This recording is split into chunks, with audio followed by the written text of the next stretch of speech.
अ, मेरा सवाल है सर, ये थोड़ा ग्रंथावली से हट के कबीर केंद्रित है और आज इस देश में जो चल रहा है खास करके बुनकर को लेके या पसमानदा मुसलमानों को लेके, जाहिर सी बात है कि कबीर के जो दोहे हैं या उनकी जो बातें उसमें उन्होंने धर्म खंडन के दौरान कही थी, तो उन्होंने जिस तरीके से ब्राह्मणों को इंगित करते हुए पांडे या फिर इस तरीके के जितने भी उनके जो कुरियां हैं उसकी बात की है, बहुत हद तक संभव है कि उन्होंने सैयदों, खानों, पठानों, शेखों के बारे में भी कही हो, लेकिन वो हमें कहीं देखने और पढ़ने को नहीं मिलती है। ऐसी एक रूपता आखिर कैसे आई? क्या ये संभव है कि हिंदू धर्म थोड़ा लिबरल रहा, अपना क्रिटिक एक्सेप्ट करते रहा, इसलिए हिंदू धर्म को मानने वाले सुभाष जी का गाया हुआ पद सुना था ध्यान से? नहीं, वो तो है सर सैयद। तो उसमें क्या है जी? और काजी महारमजान क्या हिंदू के बारे में कहा जाए? नहीं, हिंदू मुस्लिम का सवाल नहीं है सर। तो? ये जो शेख सैयद और जो पसमानदा का जो डिस्कोर्स है सर बेसिकली, और इसमें अभी वाजपेयी सर ने कहा था कि आपकी किताब के माध्यम से एक जो देशज जो संस्कृति उभर के सामने आ रही है बहुत इंपॉर्टेंट है। आपका नाम क्या है? मेरा नाम विनय है सर जी। मैं सर आपके छात्र रहा हूँ जी। नहीं, मेरा सौभाग्य लेकिन मैं बात कंप्लीट कर लूँ सर, मुझे लगता है कि अधूरा छोड़ दूंगा तो फिर इसमें चीजें जी।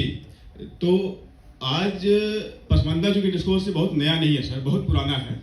ये 1904 से ये आता है संज्ञान में, जिसका लिखित प्रमाण भी मिलता है सब कुछ। अभी जो बात हो रही है या पसमानदा मुद्दों पे लिख रहे हैं, अभी इसके पहले चीजें बनी नहीं थी, तो इसलिए जो कोई भी पसमानदा की बात करता था तो या तो उसको सांप्रदायिक कर दिया जाता था, नहीं तो जो अशराफ तबका है तथाकथित वो उसको विक्टिमाइज करके और बहुत प्रताड़ित करता था। इसमें जेएनयू के जो भी लोग बैठे हुए हैं 2005 के आसपास कैंपस में रहे होंगे तो वो उसको देखे।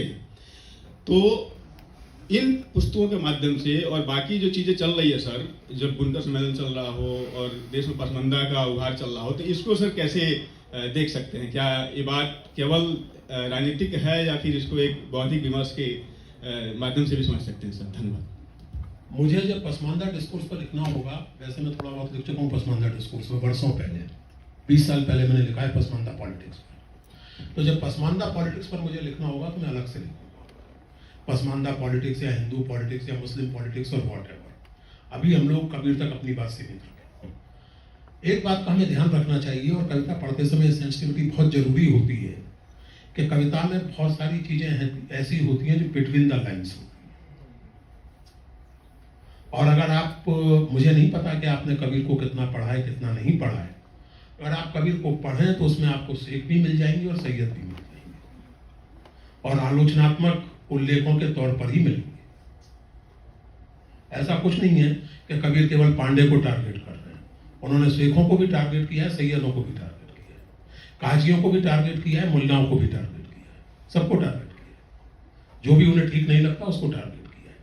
लेकिन आप पसमानदा डिस्कोर्स के हिसाब से या हिंदू डिस्कोर्स के हिसाब से या दलित डिस्कोर्स के हिसाब से या कम्युनिस्ट डिस्कोर्स के हिसाब से कबीर को पढ़ तो सकते हैं, लोग पढ़ते ही हैं, लेकिन उस डिस्कोर्स को कबीर पर इंपोज मत कीजिए। यानी कबीर के यहाँ आपको समता की भावना मिल सकती है, जो कि है, लेकिन मेहरबानी करके ये मत कहिए कि कबीर कम्युनिस्ट तरह की बात कर। इसी को हिस्टोरिकल एनाक्रोनिज्म कहते हैं।